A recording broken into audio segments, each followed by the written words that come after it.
마귀의 관계를 대적하라 제목으로 함께 말씀을 나누도록 하겠습니다. 지난 5일인가요? 4일 전이군요. 내란 선동과 국가보안법 위반으로 징역 9년형을 선고받은 여러분 이석기 전 통진당 의원을 기억하시라고 생각이 들어지는데, 그를 비롯한 통진당 소속 멤버들이 법원에 재심 청구를 했습니다. 자, 이 사건은요, 여러분 잘 기억하시겠습니다만은 2014년 12월 통진당의 이석기 전 국회의원이 내란 선동과 그리고 국가보안법 위반에 대해서 유죄 판결을 받고 그와 동시에 통진당 해산이 선고된 그런 사건이 되겠습니다. 자, 그런데 이들이 대법원 앞에서 뭐라고 기자회견을 하려고 하면, 시간은 되돌릴 수 없지만 잘못된 판결은 바로 잡을 수 있고 또 반드시 바로 잡아야 한다고 하면서 이번 사건이 헌법과 법 그리고 양심에 따라 다시 다뤄질 때 우리 사회는 한 번 더 전쟁하게 될 것이다 라고 재심 청구 배경을 설명하는, 그야말로 어처구니 없는 일이 이 대병천지 자유대한민국 영토에서 벌어졌습니다. 자, 이 사건은 처음부터 국정원의 수사를 통해 밝혀진 것도 아니고 원래 통진당 내부에 있던 조직원 중에 한 명이 자기가 보기에도 너무나 끔찍하고 충격적인 사실이었기 때문에 비밀리에 녹음한 것이 공개됨으로써 온 천하에 밝혀진 사실입니다. 자, 그 녹음 파일을 보게 되면 남한혁명, 무기 탈취, 국가 주요 기관시설 파괴 등 누가 들어도 명백한 내란 음모가 고스란히 들어 있습니다. 그럼에도 불구하고 재판부는 의견을 교환했을 뿐이지 실행을 합의하지 않았다는 이유로 내란 음모에 대해서는 무죄를 선고하고 내란 선동에 대해서만 유죄를 인정한 것입니다. 무기를 탈취하고 국가 주요 기반 시설을 파괴하며 국가 주요 요인을 암살하고 국론을 분열시키고, 이런 와중에 국가를 혼란한 전국으로 빠뜨리고 급기야 사회를 무법천지로 이끌어 심지어는 무정부 상태로 만들려고 하는 이들의 계획과 음모, 이게 다 한국전쟁을 전후로 한 남한의 공산주의자들, 이른바 남로당의 잔존 세력들이 한 짓이 아니고 무엇이겠습니까? 이건 명백한 내란 음모가 아닙니까? 하지만 실행에 합의한 증거가 없다는 이유로 내란 음모가 아닌 내란 선동의 제목으로 이석기는 아직도 형을 살고 있지만, 그와 동조했던 많은 사람들은 이제 거의 대부분 형 집행을 마치고 이제 나와서 한다는 짓이 잘못된 판결이니까 바로 잡아야 한다면서 재심을 청구하는, 너무나 어처구니 없고 정말 지나가는 강아지도 웃을 어이없는 사태가 이 나라 가운데서 벌어지고 있는 것입니다. 여러분, 우리가 살고 있는 사회가 이런 사회입니다. 이런 지경까지 이르게 되었습니다. 여러분, 우리가 정신을 똑바로 차리지 않으면 언제 어느 때에 어떤 상황에 우리 민족과 국가가 내몰릴지 모른다고 하는 위기 상황 속에 여러분은 살고 있는 것입니다. 제가 어리거나 젊었을 때에 우리 선배 목사님께서는 6월 호국 보훈의 달을 맞이해서 6월 6일 현충일을 기하거나 아니면 6.25를 기해서 꼭 한 번은 호국 보훈과 관련된 설교를 그야말로 그저 기념하는 수준에서 한 번씩 하셨던 적이 있습니다. 그저 기념하는 수준이었습니다. 하지만 오늘날에는 아닙니다. 참, 이 나라가 과연 이렇게 되리라고, 이런 지경까지 이르리라고는 누가 감히 상상이나 하고 생각이나 했겠습니까? 저도 못했습니다.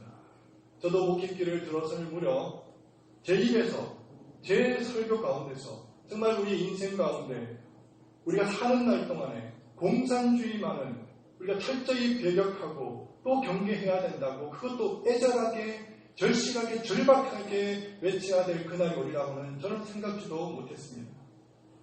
오늘 안에는 그저 기념하는 차원에서 순국 선열들의 뜻과 명예를 지키거나 아니면 받드는 차원에서 설교하는 그런 시대는 까마득히 지나가 버린 것입니다.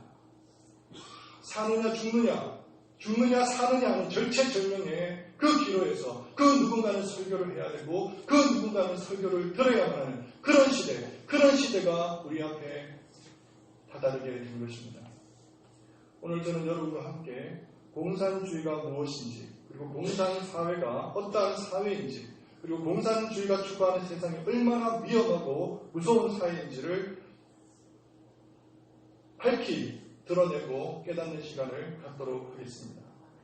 단순히 공산주의가 이 사회에 그저 암적인 존재이기 때문에 그 정도 선에서 여러분과 함께 이 말씀을 나누려고 하는 것은 아닙니다.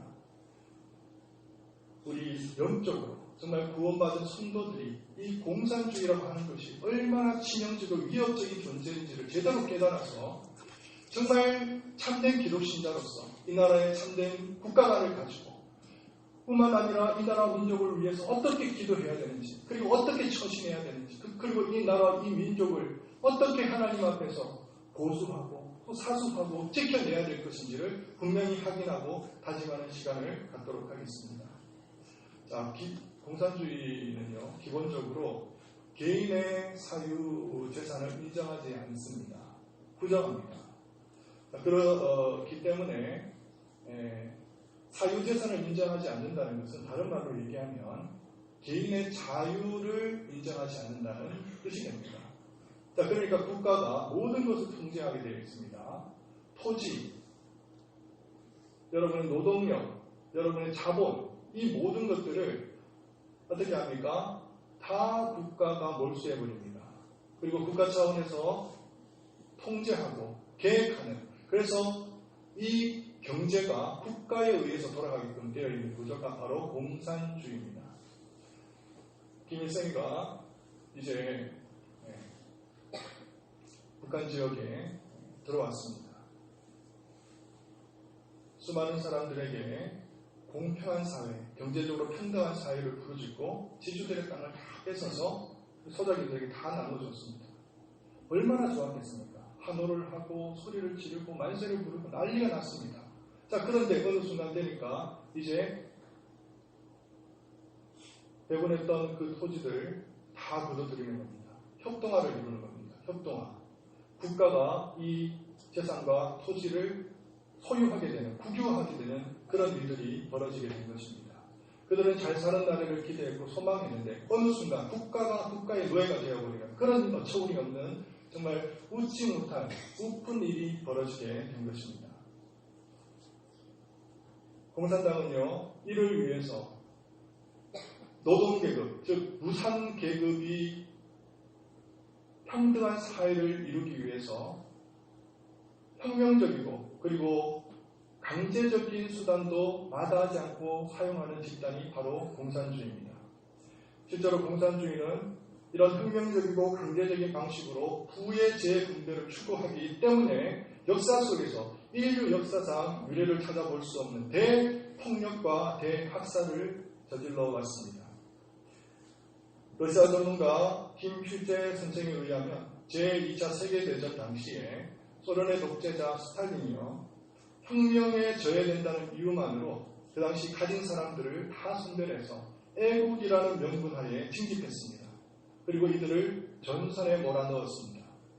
1941년 6월 22일부터 11월까지 불과 5개월 동안 이들을 모아다가 전쟁의 최선봉의 설계에서 총알바지를 사용했는데 그 당시 단일 전쟁에서 죽어간 사람 하나 들어도 400만 명입니다. 400만 명. 자, 이 숫자에 여러분 놀라지 마십시오. 앞으로 나올 숫자에 비하면 이건 세 발의 피입니다. 이렇게 스탈린은 혁명을 방해하는 대상들에 대해 지휘 고하를 막론하고 무자비하게 처형하고 숙청을 단행했습니다. 세계 한인 선교사회의 러시아 지역 회장인 박형서 씨의 다음에 같은 증언을 한번 들어보시기 바랍니다.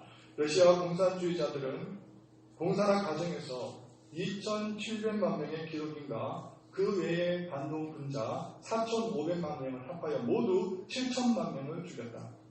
그들 자신의 생각에 동조하지 않고 반대하는 인간들은 모두 쓸모없는 잉여 인간으로 여겼으며 그런 자들은 강제 수용소로 보내어 세뇌를 시키든지 죽여도 된다는 생각을 하였고 실제로 죽였다. 자, 공산주의 대학살은 여기에 그치지 않습니다.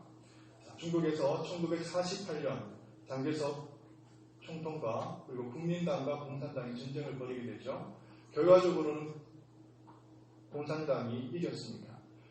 장개석을 쫓던 많은 군인들, 그의 부하들이 이제 이러지도 못하고 저러지도 못하는 장개석을 쫓아서 대만으로 건너갈 수도 없고 본토에 남아서 이제 포로의 신세가 되어버렸는데 마침 그러던 차에 한국전이 발발한 것입니다. 이들을 소집해서 항미전쟁이라는 구실하에 한국전쟁에 이들을 투입하게 되는데 이들 또한 전쟁의 총알바지로 제거해 버린 것입니다. 이뿐만이 아닙니다. 마오쩌둥, 모택동은요 1966년 문화대혁명이라는 미명하에 10대와 20대 초반에 그야말로 이 세상 물정 모르는 철부지 어린 아이들을 데리고 공산주의 맹신자들을 동원해서 이른바 홍위병을 동원해서 공산혁명의 적대 세력인 지식인들, 그 당시 교수, 학자, 예술인들, 문화인들을 철저하게 무자비하게 제거해 나갔습니다. 이때 체험된 사람들만 하더라도 300만 명, 투옥과 고문으로 불구자가 된 사람만 무려 2억 명에 이르는 엄청난 대학살을 저질렀습니다.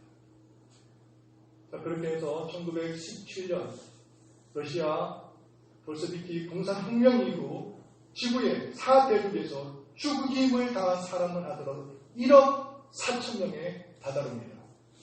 이것이 공산당이요, 이것이 공산사회요, 이것이 공산주의가 되는 것입니다. 여러분, 공산주의는요 철저하게 신을 부정합니다. 모든 것이 물질이요, 모든 것이 상품이고 모든 것이 물건입니다. 그래서 그들은 유물주의를 숭배합니다. 그들은 하나님을 인정하지 않아요. 이른바 무신론을 주장합니다. 그러다 보니까 이들은 종교, 여기서 종교라고 하는 것은 기독교를 이야기합니다. 이 기독교를 공산혁명의 가장 큰 장애물로 보고 기독교를 말살시키는데 혈안이 되어 있습니다. 왜 그렇습니까? 기독교인은 늘 감사하거든요. 주어진 현실에 감사하고 주어진 환경에 감사하고 자기가 무산, 계급 의식을 가져야 되는데 나는 노동자고 나는 착취를 당한다는 그런 의식을 가져야 되는데 무산 투쟁을 해야 되고 계급 투쟁을 해야 되는데 늘 감사하니까 이 기독교가 죄의 요인이 될 수밖에 없는 것이죠. 그래서 말살하는 것입니다. 이런 의미에서 마르크스가 뭐라고 얘기했습니까? 종교는 인민을 노예로 만드는 악편이라고 말했습니다. 기독교가 들어오니까 이 악편인 거죠. 이 반동이 일어나지 않는 겁니다. 분노가 생겨야 되는데 생기지 않는 겁니다. 레닌이 이렇게 얘기했습니다. 현대의 종교, 특히 기독교는 노동계급에 대한 억압에 그 뿌리를 두고 있다고 전제한 뒤에 교회는 노동자, 농민, 무산 대중의 원수이기 때문에 교회부터 파괴해야 된다고 주장했습니다. 소련의 공산당 서기장이었던 크루시초프는 서기장이 된 다음에 3년 안에 기독교인들을 다 없앤 후에 마지막 한 사람 남은 것을 전국 TV에 보여준 후에 처치하여 기독교인들의 씨를 말려버리겠다고 주장한 바가 있습니다. 사랑하는 성도 여러분, 이 자리에도 전쟁을 경험하신 분이 지금 함께하고 자리하고 있지 않습니까? 우리는 증인입니다. 들어서도 증인이고 보아서도 증인입니다. 공산당이 들어왔을 때 처음으로 척결한 대상이 누구입니까? 기독교 인사들이었습니다. 왜 그랬을까요? 분명한 이유가 여기에 있는 것입니다. 실제로 이들은 하나님을 믿는 사람들을 적으로 간주하였고 죽여도 가장 잔인한 방법으로 죽였습니다. 겨울에는 얼어붙은 모스크바 강에서 구멍을 파고 벌거벗겨서 산처럼 마구 집어넣었던가 하면 여름에는 배 스크류 있죠. 배 스크류에 사람을 묶어다가 찢어서 죽였습니다. 모든 교회의 종탑들 그리고 십자가를 꺾어버렸고 교회들을 불사르며 부수어버렸습니다. 그런데 보십시오. 결국 공산주의자들은 불과 공산혁명 50년 만에 인류의 3분의 1을 적화시켜버렸습니다. 우리 기독교 2000년 동안 겨우 공을 들여서 3분의 1 선교를 시킨 데 불과했는데 이들은 50년 만에 세상을 완전히 붉게 물들어 버린 것입니다. 이것이 공산당이요, 이것이 공산주의요, 공산사회인 것입니다. 자신의 목적을 위해서는 어떤 수단과 방법을 가리지 않는 무력을 동원해서도, 혁명을 동원해서도, 폭력을 동원해서도, 아니면 학살을 동원해서도 이 목적을 달성하고야만 하는 자인공노한 무리들이 바로 공산주의가 되는 것입니다. 자, 이제 북한을 이야기하려고 합니다. 북한 공산주의 가운데 공산주의, 가장 잔혹하고 잔인한 공산주의입니다. 공산주의라고도 얘기할 수 없는 변질된 공산주의, 괴물과도 같은 공산주의가 바로 북한입니다. 여러분, 6.25 남침을 굳이 얘기하지 않아도, 아웅산 폭파 사건을 얘기하지 않더라도, 칼기 폭파 사고를 얘기하지 않더라도, 천안함 북침을 얘기하지 않더라도, 연평해전을 얘기하지 않더라도, 자, 여러분, 북한 정권이 단적으로 어떤 정권인지를 보여주는 사례가 있는데요. 그것은 1990년 이후로 죽어간 300만 명의 아사한 북한 주민들입니다. 여러분, 북한이 연간 필요로 하는 곡물이요, 대략 옥수수로 한 600만 톤 정도 된다고 합니다. 자, 그런데 이 600만 톤 가운데 자체적으로 생산할 수 있는 곡물이 대략 한 400만 톤 정도 됩니다. 자, 그런데 200만 톤 정도만 수입을 해왔더라면 이런 집단 아사는 있을 수 없을 것이라고 하는 것이 전문가들의 지적입니다. 자, 그러면 이 200만 톤 한번 돈으로 한번 계산해 보겠습니다. 최근에 이 옥수수가 국제 가격이 좀 올랐습니다. 그래서 한 150불 정도가 된다고 가정했을 때 대략 200만 톤을 수입하는 돈은 대략 한 3억 불 정도 됩니다. 3억 불. 우리 하나로 대략 3억 5천만 원 정도, 3억 5천억 정도 되는 그런 가격이라고 볼 수 있겠습니다. 자, 그런데 이 북한 정부가요, 이 정권이 하는 일을 보시겠습니다. 1998년 러시아에서 들어온 미그 29기 10대 가격이 5억 불입니다. 5억 불. 2019년 이후 핵무기 개발을 위해서 기본시설 및 투자한 기본시설비만 3억 불입니다. 3억 불. 김일성 사후에 김일성 시신을 모신다고 해서 금수산 기념궁전을 건설했는데 그 건설 비용만 무려 9억 불입니다. 9억 불. 자, 무기들 대략 한 매년 5억 불, 4억 불, 3억 불씩 매번 걷어들이고 구입을 하는 나라가 바로 북한 정권인 것입니다. 자신의 정권 유지를 위해서는 주민의 인권과 생존권은 개되지만도 못하게 취급하는 전혀 문제를 느끼지 못하는 정권이 바로 북한 정권인 것입니다. 과연 이런 정권이 아무리 제정신이 아니더라 하더라도 평화의 동반자라느니 우리 민족끼리라느니 해변정책이라느니 우리 쪽에서 마음을 열고 계속 햇볕을 쪼이기만 하면 언젠가 그 북한이 스스로 개방할 것이라고 하는 이런 허무맹랑한 이런 낭발을 입에 담을 수가 있겠습니까? 개성공단을 다시 재개해야 된다고 얘기하고 운전논자를 운운하면서 자신의 정부가 중간에서 중지하기만 하면 반드시 북한은 핵무기를 포기할 거라는 이런 말도 안 되는 어처구니 없는 주장들을 늘어놓는 이런 시국 속에 우리는 살아가는 것입니다. 여러분, 이것이 가능하다고 여기십니까? 이제는 삼척동자도 다 아는 사실이 아니겠습니까? 이들의 목적이 과연 한반도의 비핵화와 평화협정입니까? 아닙니다. 지금도 김정은 머릿속에는 한반도의 평화가 아니라 오직 자신의 권력 유지, 정권 유지, 권력 야용만 들어있는 것입니다. 저 2천만 북한 동포의 인권과 생존권을 완전히 강탈하고 착취한 정권이 무엇이 아쉬워서, 무엇이 부족해서 핵을 포기하고 자신의 독재 권력을 고스란히 넘겨준다는 말입니까?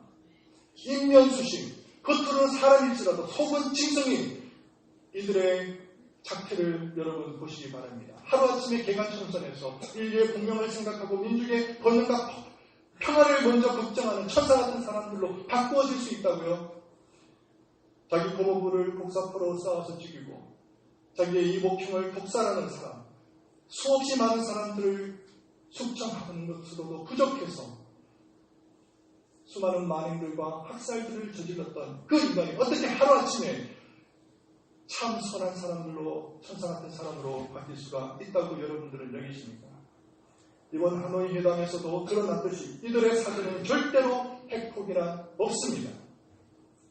이렇게 이 나라의 이 정권을 따르지 못해서 안달이 난 사람들이 왜 이렇게 많습니까? 이 사회를 보십시오. 학생들과 젊은이들을 보시기 바랍니다. 한국전쟁을 통일전쟁이라고 얘기하고 해방전쟁이라고 얘기하면서 미 제국의 압제 속에서 남한을 해방시키려고 했던 전쟁이라고 얘기합니다. 북한은 위상주의 사회요, 남한은 미 제국의 압제비요, 식민지라고 얘기하면서 대한민국은 태어나서는 안 될 그런 나라라고 공공연하게 떠벌리고 다니고 있습니다. 우리나라에는 통일연대, 민중연대, 민주노총, 전농, 전빈련, 한총련, 전대협 등 수많은 이적단체들이 있습니다. 이들 하나같이 주한미군 철수, 평화협정 체결, 국가안보국 철폐, 북한식 통일연방제를 주장하고 있습니다. 여기서 우리는 잠시 70년대 학생운동에 몸을 담았던 전대협 연대사업국장 이동호 씨의 증언을 잠시 들어보도록 하겠습니다. 저는 연세대학교 재학 시절 학생운동에 몸을 담았습니다. 당시 연세대학교의 학생운동과 총학생회를 지도하는 비밀 지하 조직이 있었는데 저희는 이 조직을 가리켜 시크릿 유니언, 비밀 학생회라고 불렀습니다. 최근 이야기를 잠깐 해볼게요. 제가 얼굴을 아는 많은 친구들이 이번 촛불 시위에서 강화문 광장을 장악하고 난리가 났더군요. 이것은 체제전복 활동입니다. 이 체제전복 운동을 주도하는 핵심 세력은 80년, 90년대에 훈련된 사람들입니다. 정겨져요. 저희가 많이 키워서 보냈습니다. 주체사상과 북한의 혁명 역량으로 그 사람들을 무장시켰어요. 바로 저희가 했던 일입니다. 언론계는 물론이고 법조계 많아요. 민변 아시잖아요. 문학에 엄청나게 많습니다. 이렇게 그들은 전략 전술을 따르고 있다는 것입니다. 자유민주주의 체제는 쉽게 선전선동에 넘어갑니다. 80년대 학생운동은 70년대와는 또 다릅니다. 70년대는 공산주의 운동인 막스주의와 레닌주의가 주축이었다면 80년대 중반에 학생운동에 스며든 것은 다름 아닌 북한의 주체사상이었습니다. 통일혁명당의 하부 세력에 있던 사람이 누구인지 아시는가요? 한명숙과 그의 남편입니다. 한명숙이 바로 통일혁명당의 하부 조직위원이었습니다.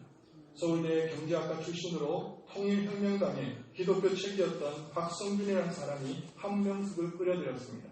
한명숙이 부패 혐의로 감옥에 들어갈 때 국회의원들이 한 50-60명 정도 떴을걸요. 왜 그랬을까요? 남한 주사파의 원조니까요. 울고불고 난리가 났죠. 여러분, 기독교 책이 있다고 합니다. 기독교 책. 한명숙 씨가요. 여러분 놀라지 마십시오. 기독교 선교단체 CCC 출신입니다. 그런데 이 사람이요. 주체사상의 원조랍니다. 제가 직접 들은 얘기입니다만 어느 목사님 스스로 양심 고백을 했습니다. 기독교를 말살시키기 위해서 10년 동안 교육을 받고 기독교를 들어와서 목사 안수를 받았다고요. 여러분, 이들이 그토록 그동안 추진해왔던 적화통일 과연 어디까지 다다랐을까요? 국정원 폐지 거의 발생했죠. 국가안보법 폐지 완성했습니다. 기독교 분열 벌어지고 있습니다. 언론 접수했습니다. 노조 접수했습니다. 사법부 접수했고요. 행정부 접수했습니다. 원전 파괴 에너지 종속국가로 만들어버렸습니다. 역사 왜곡 달성했습니다. 국회 장악 완성했습니다. 시민단체 장악했습니다. 국가 경제 파탄, 지금 경제 파탄의 지경까지 이르게 되었죠. 국회 장악했습니다. 역사 왜곡했습니다. 시민단체 장악했고요. 군 병력 감축 완성했습니다. 군 잔성 잡아두었습니다. 경찰 공권력 약화시켰습니다. 공산혁명정부 이루었습니다. 이제 이들에게 남은 것이 무엇일까요? 단 하나 남은 것, 미군 철수. 미군 철수만 되면 이 나라는 이제 끝장이 나는 것입니다. 여러분 분명히 기억하셔야 됩니다. 공산주의는요, 이미 실패한 이상입니다. 역사가 이를 증거해 주고 있지 않습니까? 소비에트 인민공화국 무너졌고요. 유럽의 동부 유럽의 많은 무수한 공산국가도 무너졌습니다. 동독이 무너졌고요. 헝가리 무너졌고요. 폴란드 무너졌습니다. 그럼에도 불구하고 이 나라는 어떻게 해서 거꾸로 가려고 하는지 역주행을 하려고 하는 것입니다. 지난 2월 22일 여야당 3당 의원이 전원이 동의하에 5.18 민주화운동 특별법 개정안이 발의가 되었는데요. 개정된 발의안을 보게 되면 이렇게 되어 있습니다. 5.18 민주화운동에 대한 정의를 새롭게 신설하고 5.18 민주화운동을 부인, 비방, 왜곡, 날조하거나 허위사실을 유포하는 행위를 할 경우에는 7년 이하의 징역 또는 7천만 원 이하의 벌금에 처한다는 내용을 담고 있습니다. 여러분, 5.16에 대해서는 아무렇게 얘기해도 되고, 아니면 그 전에 많은 항쟁들, 60항쟁 아무렇게 얘기해도 되고, 왜 5.18은 얘기할 수 없는 것입니까? 여러분, 합리적인 의심 하는 분들의 얘기를 한번 제가 전해드리겠습니다. 5.18 4시간 동안에 40개의 경찰서, 무기고를 민간인들이 일시에 탈취했습니다. 저는 5.18 민주화 항쟁으로 저는 인정합니다. 왜요? 그렇게 무고한 많은 우리 시민들이 죽었던 것이 사실이니까요. 자, 그리고 합리적인 의심도 해볼까요? 왜 죽어간 사람들은 국군은 M1 총을 들고 있었는데 왜 칼빈 총알이 그들에게 박혀 있었을까요? 자, 또 합리적인 의심을 한번 해볼까요? 헬기에서 일시에 발포를 했다고 합니다. 여러분 한번 발포하면 헬기에서 나가는 총탄이 몇 개인 줄 아십니까? 수백 수천의 총탄이 포화됩니다. 여러분, 왜 합리적인 의심을 하는 것까지 막아야 합니까? 이것이 바로 독재국가가 아닙니까? 공산국가가 아닙니까? 여러분, 깨어나야 되는 것입니다. 여러분, 깨어나야만 하는 것입니다. 이 시대를 바로 보야만 하는 것입니다. 여러분, 이제 선거법, 왜 이들이 혈안이 되어 있을까요? 선거법, 무엇이 중요하게 헌법과 법률을 이들이 마음껏 주무를 수 있는 그 시대가 된다면 이제 연방정부, 이들이 그토록 소원하고 수건했던 낮은 연방제, 통일 연방제를 이룰 수 있습니다. 그러면 이 나라의 주한미군 주둔할 수 있을까요? 아닙니다. 법이 그렇다는데 어떻게 주둔할 수 있습니까? 미국군은 그야말로 불법 체류 군이 되고 침략군이 되는데 이 나라를 주둔하고 있으면 명분이 사라지는 것입니다. 사랑하는 성도 여러분, 이제 말씀을 마무리하겠습니다. 여러분, 저는 오늘 여러분에게 그야말로 뜨거운 감자 아니면 내관을 건드리는 설교를 드렸습니다. 많은 사람들이 이런 설교를 할 때 마치 사당을 하는 듯이 아니면 정치에 치우친 그런 설교를 했다고 때로는 낙인을 찍고 매도를 하는 경우가 있습니다. 저는 여러분께 이 시간 분명히 말씀드립니다. 공산주의는 종교입니다. 사상이 아니에요. 기독교를 말살시키려는 종교입니다.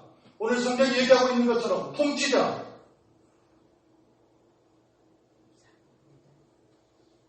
권세자, 이 어둠의 세상 주관자들, 하늘에 있는 악한 영들에 사로잡혀 있는 그야말로 이 기독교를 말살시키려고 하는 어둠의 사상인 것입니다.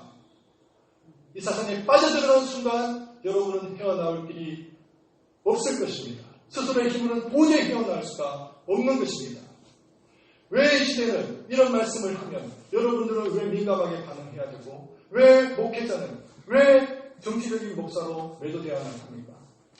적어도 6.25가 일어나기 전, 한국전쟁 일어나기 전에 수많은 목사님들이 이 설교를 외쳤는데 그들은 선구자요. 그들은 성각당에서 왜 이 시대는 정치 목사로 낙인 찍어버리는 것입니까? 사랑하는 성도 여러분, 이것이 이들의 선동, 선전, 전략인 것을 분명히 기억하시길 바랍니다. 목사의 입을 막고 교회의 입을 틀어서 진짜 참된 진리가 외치는 것도 막아버리려고 하는 이들의 그야말로 사악한 음모요 계략인 것을 여러분들이 기억하시기를 바랍니다. 사랑하는 성도 여러분, 이들에게는 감사가 없습니다. 이 나라 정말 풍전등화 벼랑 끝에 있을 때 이승만이라는 대통령이 나타나서 자유민주주의가 무엇인지 그것만 알고 있었습니다. 그것을 우리나라에게 선물로 준 위인이 바로 이승만 대통령입니다. 그런데 그를 뭐라고 매도하시는지 아십니까? 유학 시절에 동포들의 피 같은 그런 후원금을 받았어요. 호의호식하면서 그렇게 공부했다고 그를 매도하고 있습니다. 박정희는 어떤 인물입니까? 공간은 분명히 우리가 따져야 되겠죠. 그러나 이 나라 지긋지긋한 지독한 가난 속에서 5천년의 가난 속에서 우리를 살려줘 그나마 이 입술에 이 풀칠을 할 수 있도록 허락한 인물이 바로 박정희입니다. 이들에게는 감사가 없습니다. 저는 우리 교회가 나가서 시위를 하거나 데모하거나 피켓을 들자고 얘기하는 것이 아닙니다. 우리에게는 그리스도의 영이 있고 성령이 있기 때문에 작은 것에 사소한 것에 감사할 수 있는 마음이 있지 않습니까? 이들에게는 그것이 없는 것입니다. 분노하고 비판하고 정죄하고 다 때려야 되고 부숴야 되고 이것이 바로 공산주의인 것입니다. 바로 우리의 화합까지 다 당도했다니까요. 우리가 어쩌면 저 자유를 찾아서 부모 형제의 등을 지고 조국당선을 등을 지고 탈북했던 그 사람들과 같은 처지에 우리가 놓이지 않으리라는 그런 보장이 없습니다. 1975년에 본드피플이 되어서 바다를 떠돌아다녔던 베트남 인민 그런 지경에 우리가 다다르지 않으리라는 보장이 없는 것입니다. 사랑하는 성도 여러분, 기도해야 될 게 줄 믿습니다. 기도해야 됩니다. 무엇을 위해서 기도할까요? 이제 우리의 힘으로는 일을 감당할 수 없기 때문에 철저하게 하나님께서 역사해 주실 것만을 간절히 바라보고 하나님께서 일어나셔서 정말 이 나라 민족 가운데 성공해주셔서 이 나라를 안전하게 보호하시고 또 하나님께서 지키시고 안보하실 수 있도록 기도해야 될 줄 믿습니다. 이를 위해서 우리가 무엇을 위해서 기도해야 될 것인가? 분명한 기도점을 갖고 국가관을 갖고 정말 참된 신앙을 갖고 이 사회와 그리고 이 조국과 이 민족을 바라볼 수 있는 사랑하는 성도님 되시기를 간절히 바랍니다. 기도하겠습니다. 사랑과 은혜가 풍성하신 하나님 아버지, 우리에게 믿음을 주셨기에 하나님 조국을 사랑하고 나라를 사랑하고 하나님 정말 이 민족을 사랑할 수 있는 마음을 갖게 해주신 것을 감사합니다. 하나님 아버지, 우리가 주님 앞에 나왔습니다. 하나님, 우리가 정말 정직한 영으로 주님 앞에 나왔습니다. 하나님, 우리에게 기도할 참된 제목을 허락하여 주시고 간절하게 부르짖게 하여 주시고 정말 우리가 이 나라와 이 민족의 안녕과 장래를 걱정한다면 하나님께 참된 정말 부르짖음이 있는 우리 살아가는 모든 성도님들 되실 수 있도록 은혜와 자비를 베풀어 주시옵소서. 감사를 드리며 우리 주 예수 그리스도의 이름으로 기도를 드립니다. 아멘.